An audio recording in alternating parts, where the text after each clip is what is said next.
જય હિન્દ, વંદે માતરમ. મારા વહાલા મિત્રો, ઇતિહાસમાં યુટ્યુબમાં પહેલી વાર એકદમ હેલામાં હેલી ટ્રીક લઈને આજે આપણે આવી ગયા છીએ. મોટા મોટા વાક્યનું અંગ્રેજી કઈ રીતના કરવું, અને આ જે વાક્ય છે ને આમાં સંપૂર્ણ અંગ્રેજી ગ્રામરના બધા જ ટોપિક આવી જશે. પ્રિપોઝિશનથી લઈને preposition, conjunction, to be, to have, ઈચ્છાવાળા વાક્ય, મજબૂરીવાળા વાક્ય, નીડવાળા વાક્ય, બધાય મોડલ્સ, બધાય ટેન્સ, એટલે બધાય વિડીયોના અંત સુધી જોડાયેલા રહેજો. તમારા માટે તનતોડ મહેનત કરીને વિડીયો બનાવ્યો અને બહુ મજા આવશે. વિડીયોના અંત સુધી જોડાયેલા રહેજો. એ પહેલાં આપણી ચેનલમાં દરરોજ રાત્રે 9 વાગે વિડીયો આવે છે. વોટ્સઅપ ગ્રુપમાં ફ્રી પીડીએફ ફાઇલ માટે 7567778020 પર તમે મને જોઈન મેસેજ કરશો, હું તમને ગ્રુપમાં એડ કરી દઈશ. ઢગલાબંધ ગ્રુપ બની ગયા છે, ઢગલાબંધ લોકો જોડાઈ ગયા છે. મોટા મોટા વાક્યનું ઇંગ્લિશ પણ એ પહેલા આપણને જો ગમે એવડા મોટા વાક્ય કેમ ન હોય પણ કંજક્શન પણ એ પહેલા બધાય કરતા જોઈ લઈએ આપણે એકવાર. આઈ એટલે હું અને મેં, વી એટલે અમે, આપણે, યુ એટલે તું, તમે, હી એટલે તે છોકરા માટે પુરુષ માટે આવે, સી એટલે તેણી છોકરી માટે સ્ત્રી માટે આવે, ઈટ એટલે તે નિજી વસ્તુ નાન્યતર જાતિ પશુ પક્ષી પ્રાણી માટે આવે, ધે એટલે તેઓ, ઓલ એટલે બધા, વી ઓલ એટલે અમે બધા, આપણે બધા, યુ ઓલ એટલે તમે બધા. તમે જોજો એ ટુ ઝેડ બધા ટોપિકનું રિવિઝન, વન શોર્ટ રિવિઝન. આ વિડીયો તમારી જિંદગી બદલી નાખશે, તમારું સપનું સાકાર કરશે. ચેલેન્જ. વિડીયોના અંત સુધી જોડાયેલા રહેજો. મજા આવે ને તો જ લાઇક, શેર, ચેનલને સબસ્ક્રાઇબ અને કોમેન્ટ કરજો. પણ તમે એકવાર વિડીયો જોઈ લ્યો. આ 20 કરતા વધારે વાક્ય છે. ધે ઓલ, તેઓ બધા. પછી ટુ બી અને ટુ હેવના રૂપ ખાસ અગત્યના છે. ટુ બી અને ટુ હેવના રૂપ એ પણ જોઈ લઈએ આપણે. ટુ બીનું વર્તમાન કાળનું રૂપ એમિઝાર, ટુ બીનું ભૂતકાળનું રૂપ વોઝવર, ટુ બીનું ભવિષ્યકાળનું રૂપ વિલ બી. નકાર વાક્યમાં એમિઝાર પછી નોટ, વોઝવર પછી નોટ, વિલ પછી નોટ અને પછી બી. ટુ હેવના વર્તમાન કાળના રૂપમાં હેવ હેઝ, ભૂતકાળમાં હેડ, ભવિષ્યમાં વિલ હેવ. નકાર વાક્યમાં ટુ હેવમાં ડુ ડઝ, ભૂતકાળમાં ડીડ અને ભવિષ્યમાં વિલ. પછી હંમેશા નોટ. અને ટુ હેવના રૂપમાં નકારમાં હંમેશા શું આવશે? બધી જગ્યાએ હેવ. બધી જગ્યાએ હેવ જ આવશે મારા વાલા. ચાલો, ઉપયોગ થાય ક્યાં? કોઈ પણ વ્યક્તિ ક્યાં છે, ક્યાં હતો, ક્યાં હશે, લોકેશન, સ્થાન અને વિશેષણ માટે આવે છે. આ માલિકી માટે આવે કે આપણી પાસે કંઈક વસ્તુ હતી, છે અથવા હશે અથવા નથી, નહોતી, નહીં હોય, એ અર્થમાં આવે છે. ચાલો જોઈએ આપણે. મારી પાસે બાઇક ન હતું અને કંજક્શન જોઈ લઈએ આપણે. બીકોઝ એટલે કારણ કે, બોટ એટલે પણ, પરંતુ, ધેરફોર એટલે તેથી, ઇવન ઇફ એટલે ભલે, એટ અને સ્ટીલ એટલે તો પણ. ચલો, મારી પાસે ગઈકાલે બાઇક ન હતું પણ એ પહેલા મારી પાસે ગઈકાલે બાઇક હતું તો ટુ હેવ ભૂતકાળમાં હેડ આવે. આઈ હેડ અ બાઇક યસ્ટરડે. મારી પાસે કાલે બાઇક ન હતું તો નકારમાં ડીડનો ઉપયોગ થાય અને હંમેશા have. I did not have a bike. શું કામ નહોતું? કારણ કે, બીકોઝ મારા ભાઈ પાસે, માય બ્રધર પાસે હતું. હતું એટલે હકારમાં હેડ અ બાઇક. મારી પાસે રૂપિયા ન હતા. I did not have money. મારી પાસે મોબાઈલ ન હતો. I did not have a mobile. મારી પાસે બાઇક ન હતું. I did not have a bike. મારી પાસે બાઇક ન હતું કારણ કે મારા ભાઈ પાસે બાઇક હતું. બંને ટુ હેવના વાક્ય છે પણ આ નકાર વાક્ય છે, આ હકાર વાક્ય છે. હકારમાં હેડ આવે, નકારમાં ડીડ નોટ હેવ આવે. મારી પાસે ગઈકાલે બાઇક ન હતું કારણ કે મારા ભાઈ પાસે બાઇક હતું. I did not have a bike yesterday. માફ કરજો, આઈ ડીડ નોટ, હજી બાકી છે કાલે એટલે યસ્ટરડે. ચાલો, મારી પાસે ગઈકાલે બાઇક ન હતું. I did not have a bike. ગઈકાલ એટલે યસ્ટરડે. ટુડે એટલે આજે. ટુમોરો એટલે આવતીકાલે. કારણ કે, બીકોઝ મારા ભાઈ પાસે બાઇક હતું. માય બ્રધર હતું હકારમાં હેડ નકારમાં ડીડ નોટ હેવ નો ઉપયોગ થાય my brother had a bike જો મારા પાસે બાઇક હતું આઈ હેડ અ બાઇક મારા પાસે બાઇક ન હતું I did not have a bike હું ઘરે નથી પણ મારો ભાઈ ઘરે છે આ બંને વાક્ય ટુ હેવ ના હતા આમાં જો લોકેશન દર્શાવે સ્થાન તો આ બંને વાક્યો ટુ બી ના રૂપના છે આ બંને વાક્યો ટુ હેવ ના રૂપના છે શું કામ પાસે પાસે કાંઈ વસ્તુ પાસે આપણી પાસે હોય હતું હશે એમાં ટુ હેવ આવે જગ્યા સ્થળમાં ટુ બી આવે હું ઘરે નથી એ પહેલા હું ઘરે છું આઈ એમ એટ હોમ હું ઘરે નથી આઈ એમ નોટ એટ હોમ પણ પરંતુ બટ મારો ભાઈ ઘરે છે માય બ્રધર છે વર્તમાન કાળમાં એમ ઇઝ આર એક વચનમાં ઇઝ આઈમાં આવે એમ ઘરે છે એટ હોમ ચાલો અમે નવરા નહીં હોય તેથી અમે આવશું નહીં અમે એટલે વી નવરા હશું નહીં એટલે કે અમે નવરા નહીં હોય એટલે કે અમે નવરા હશું નહીં ટુ બી ભવિષ્ય વિલ બી નો ઉપયોગ થાય વિલ બી જો નવરું એને કહેવાય આઈડલ પછી એક છે આઈડોલ એટલે મૂર્તિ અને આઈડિયલ એટલે આદર્શ અને આ આઈડલ એટલે નવરું આઈડોલ મૂર્તિ આઈડિયલ આદર્શ નવરા અમે નવરા હઈશું વી વિલ બી આઈડલ અમે નવરા હઈશું નહીં we will not be idle શું કામ સોરી માફ કરજો અમે નવરા હઈશું નહીં તેથી મીન્સ કે ધેરફોર અથવા સો અમે આવશું નહીં આવશું સાદો ભવિષ્ય કોઈ પણ કરતા હોય હાગમટે સહપરિવાર સાદા ભવિષ્યમાં વિલ પ્લસ મૂળ ક્રિયાપદ અમે આવશું વી વિલ કમ અમે આવશું નહીં we will not come will પછી નોટ મૂકી દો હું આવીશ આઈ વિલ કમ હું જઈશ આઈ વિલ ગો હું ખાઈશ આઈ વિલ ઈટ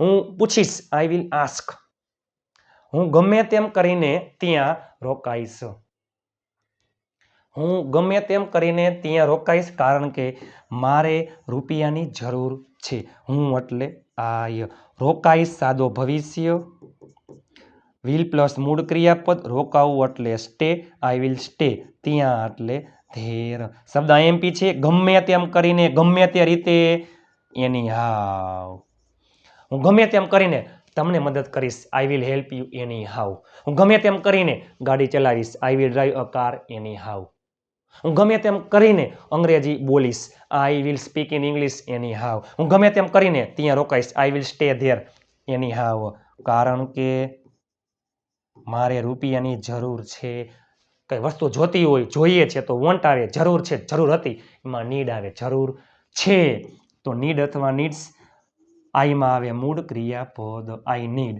મની મારે તમારા ગાડીની જરૂર છે આઈ નીડ યોર કાર મારે તમારી જરૂર છે આઈ નીડ યુ મારે રૂપિયાની જરૂર છે આઈ નીડ મની હું ઘરે નથી પણ મારો ભાઈ ઘરે છે I am not at home but my brother is at home અમે નવરા હઈશું નહીં તેથી અમે આવશું નહીં we will not be idle એટલે મીન્સ કે ફ્રી એમ we will not be idle therefore we will not come હું ગમે તેમ કરીને ત્યાં રોકાઈશ કારણ કે મારે રૂપિયાની જરૂર છે આઈ will stay there any how because I need money because I need money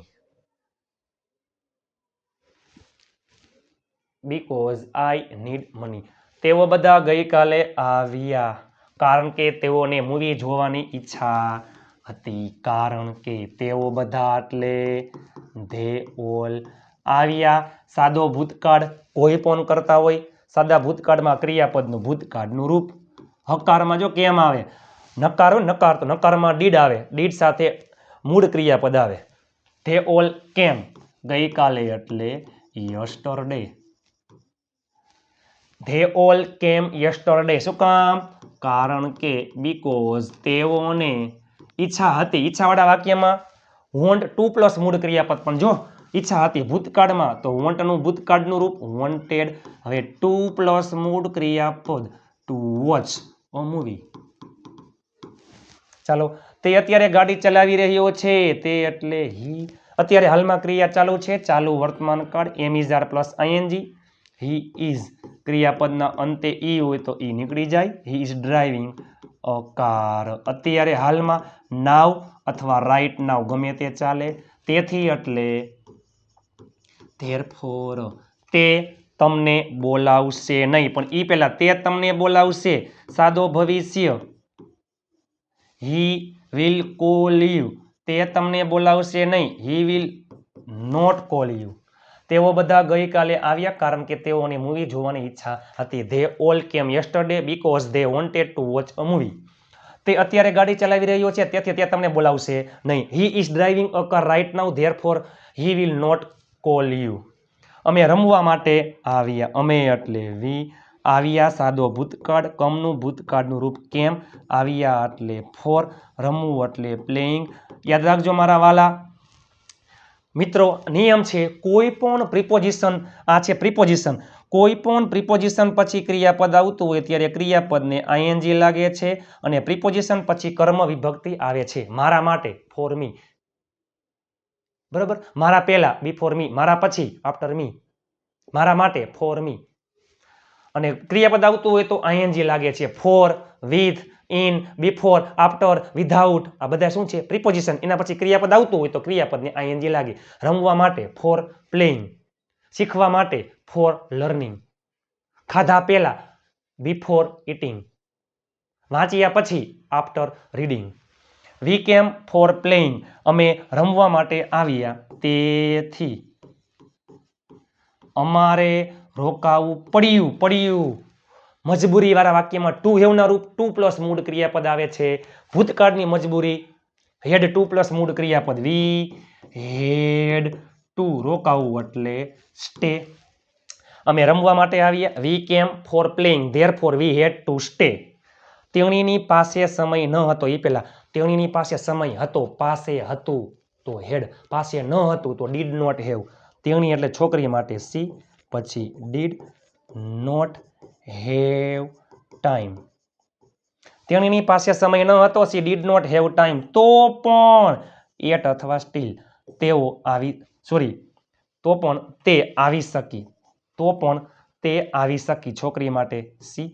આવી શક્યો, શક્યા, શકી એટલે કુડ. અને કોઈ પણ મોડલ્સ પછી મૂળ ક્રિયાપદ આવે. સી કુડ કમ. તો અહીંયા તેઓ છે તો અહીંયા કરી નાખે તેઓ, બરોબર. અહીંયા સી છે તે કરી નાખો, કાંઈ વાંધો નહીં. ચાલો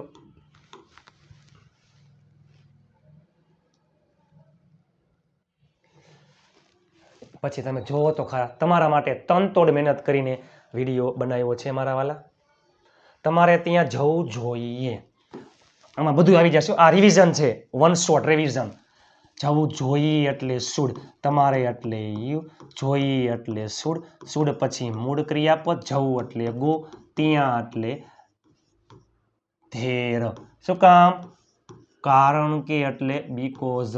તમારે અંગ્રેજી શીખવાની જરૂર છે. ઈચ્છાવાળા વાક્યમાં વોન્ટ આવે. જરૂરમાં નીડ ટુ પ્લસ મૂળ ક્રિયાપદ જરૂર છે. વર્તમાન કાળમાં નીડ અથવા નીડ્સ ટુ પ્લસ મૂળ ક્રિયાપદ. યુમાં આવે નીડ, પછી ટુ. શીખવું એટલે લર્ન અને અંગ્રેજી એટલે ઇંગ્લિશ. મારે કાલે વહેલું ઉઠવું પડશે. પડશે મજબૂરી, ભવિષ્યની મજબૂરી. વિલ હેવ ટુ પ્લસ મૂળ ક્રિયાપદ. મારે એટલે I will have two plus મૂળ ક્રિયાપદ ટુ ગેટ અપ અર્લી. શું કામ? કારણ કે મારે રાજકોટ જવું છે એટલે કે મારે રાજકોટ જવાની ઈચ્છા છે. ઈચ્છાવાળા વાક્ય વોન્ટ. આઈ વોન્ટ અથવા વોન્ટ્સ ટુ પ્લસ મૂળ ક્રિયાપદ. I want to go to Rajkot એટલે કે હું રાજકોટ જવા માંગુ છું. મારે રાજકોટ જવું છે. મારે રાજકોટ જવાની ઈચ્છા છે. તેણીના પાસે મોબાઈલ છે. તેણી એટલે સી. મોબાઈલ છે, પાસે મોબાઈલ છે. ટુ હેવ વર્તમાન કાળનું રૂપ હેવ હેઝ. સીમાં આવે has. She has a mobile. She has a mobile. તેથી એટલે ધેરફોર અથવા સો, ગમે તે ચાલે. તે તમને કોલ કરશે. કરશે સાદો ભવિષ્ય. વિલ પ્લસ મૂળ ક્રિયાપદ. She will call you. મારે રોકાવું પડ્યું. મજબૂરી ટુ હેવના રૂપ. ભૂતકાળની મજબૂરી હેડ ટુ પ્લસ મૂળ ક્રિયાપદ. આઈ હેડ ટુ સ્ટે. મારે રોકાવું પડ્યું. આઈ હેડ ટુ સ્ટે. શું કામ? બીકોઝ ઘરે કોઈ ન હતું. યાદ રાખજો મારા વાલા, આ વાક્ય બે રીતે બને છે. એની હાવનો પણ તમે ઉપયોગ કરી શકો અને નો બડીનો પણ તમે ઉપયોગ કરી શકો છો. નો બડી અથવા એની બડી કોઈ પણ ચાલે. આપણે બંનેથી વાક્ય બનાવીએ. કોઈ ઘરે નહોતું, તો કોઈ પણ વ્યક્તિ ઘરે ન હતું, ઘરે ન હતું. નો બડી વોઝ એટ હોમ. ને યાદ રાખજો મારા વાલા, નો બડી શબ્દ પોતે નકાર શબ્દ છે એટલે નોટ નો આવે. આ જ વાક્ય આપણે એનીબડીથી બનાવી શકીએ છીએ. એનીબડી વાળા વાક્યમાં નોટ આવે છે. નોબડી વોઝ એટ હોમ એટલે કે કોઈ પણ વ્યક્તિ ઘરે ન હતો, કોઈ ઘરે નહોતું. નોબડી કેમ? કોઈ ન આવ્યું. નોબડી વિલ ઈટ, કોઈ ખાઈશે નહીં. Nobody was at home. અથવા આ જ વાક્ય anybody was not at home એટલે કે કોઈ પણ વ્યક્તિ ઘરે ન હતું. નોબડી પોતે નકાર શબ્દ હોવાથી નોટ આવતું નથી. એનીબડી આ જ વાક્ય બને છે, એનીબડીથી બનાવી શકાય છે અને એનીબડી વાળા વાક્યમાં નોટ આવે છે મારા વાલા. યાદ રાખજો, ખૂબ અગત્યનું છે. Anybody was not at home. Anybody was not at home. અને હું તમને આપું છું મારા વાલા, હું તમને આપીશ વાક્ય. મારે રોકાવું પડ્યું કારણ કે ઘરે કોઈ ન હતું. I had to stay because nobody was at home. અથવા anybody was not at home. ચાલો, હું ભૂલકણો છું, હું ખુશ છું. આઈ એમ હેપી. ટુ બી નું રૂપ છે વર્તમાન કાળમાં એમ ઇઝ આર, આઈ એમ. ભૂલકણો એટલે ફોરગેટફુલ. ફોરગેટફુલ. તેથી એટલે therefore. I am forgetful therefore. તમારે મને યાદ કરાવવું પડશે. તમારે મને યાદ કરાવવું પડશે. મજબૂરી ભવિષ્ય. વિલ હેવ ટુ પ્લસ મૂળ ક્રિયાપદ. તમારે એટલે you will have two plus મૂળ ક્રિયાપદ. રિમેમ્બર એટલે યાદ કરવું અને રિમાઇન્ડ એટલે યાદ કરાવવું. You will have to remind. જો મી એટલે મને, આ કર્મ વિભક્તિ છે હો, આ છે કર્મ વિભક્તિ. I am forgetful therefore you will have to remind me. તેથી તમારે મને યાદ કરાવવું પડશે. ચાલો, મારી પાસે સમય હશે નહીં, તો પણ હું તમારા માટે આવીશ. હું તમારા માટે આવીશ. મારે બેસવું પડ્યું. મારે બેસવું પડ્યું કારણ કે મારે ક્રિકેટ રમવાની ઈચ્છા હતી. એટલે કે મારે ક્રિકેટ રમવું હતું. ચાલો મારા વહાલા મિત્રો, મારી પાસે સમય હશે નહીં તો પણ હું તમારા માટે આવીશ. મારે બેસવું પડ્યું કારણ કે મારે ક્રિકેટ રમવાની ઈચ્છા હતી. આ બંને વાક્યનું તમે નીચે ઇંગ્લિશમાં કોમેન્ટ કરી નાખજો. વિડીયોને તમારા 5 ગ્રુપમાં શેર કરી નાખજો. વિડીયો તમને કેવો લાગ્યો, લાઇક, શેર અને ચેનલને સબસ્ક્રાઇબ કરવાનું ભૂલતા નહીં. ફ્રી પીડીએફ ફાઇલ માટે 7567778020 ઉપર તમે મને જોઈન મેસેજ કરશો, હું તમને ગ્રુપમાં એડ કરી દઈશ. તમારા માટે તનતોડ મહેનત કરીને આ વિડીયો બનાવ્યો છે. લાઇક, શેર અને ચેનલને સબસ્ક્રાઇબ કરવાનું ભૂલતા નહીં. નીચે કોમેન્ટ કરી નાખો તમને વિડીયો કેવો લાગ્યો અને હાઈ પોઈન્ટ આપવાનું ભૂલતા નહીં. ગમે એવડું મોટું વાક્ય કેમ ન હોય, પણ વચ્ચે આવે ને કંજક્શન, બીકોઝ એટલે કારણ કે, ધેરફોર એટલે તેથી, બે વાક્ય અલગ થઈ જશે અને આમાં બધું આવી જશે. ટુ બી, ટુ હેવ, બારે બાર ટેન્સ, મોડલ્સ, ઈચ્છાવાળા વાક્ય, મજબૂરીવાળા વાક્ય, બધું. લાઇક, શેર અને ચેનલને સબસ્ક્રાઇબ કરવાનું ભૂલતા નહીં મારા વાલા. તમારા માટે તનતોડ મહેનત કરીને વિડીયો બનાવું છું. એ પહેલાં આગલો વિડીયો જોવાનો બાકી હતો, જોઈ લેજો. આ મોટા મોટા વાક્યની પ્રેક્ટિસ ખૂબ અગત્યની છે. આવી જ પ્રેક્ટિસ કરવાની હોય છે. પ્લીઝ લાઇક, શેર અને ચેનલને સબસ્ક્રાઇબ કરવાનું ભૂલતા નહીં. આપ સાથ હે તો ફિર ક્યા બાત હે. ચાલો મળીએ આવતીકાલે નવા વિડીયો સાથે. ત્યાં સુધી સ્વસ્થ રહો, મસ્ત રહો, રોજે રોજ મોજે મોજ. જય હિન્દ, વંદે માતરમ મારા વહાલા મિત્રો.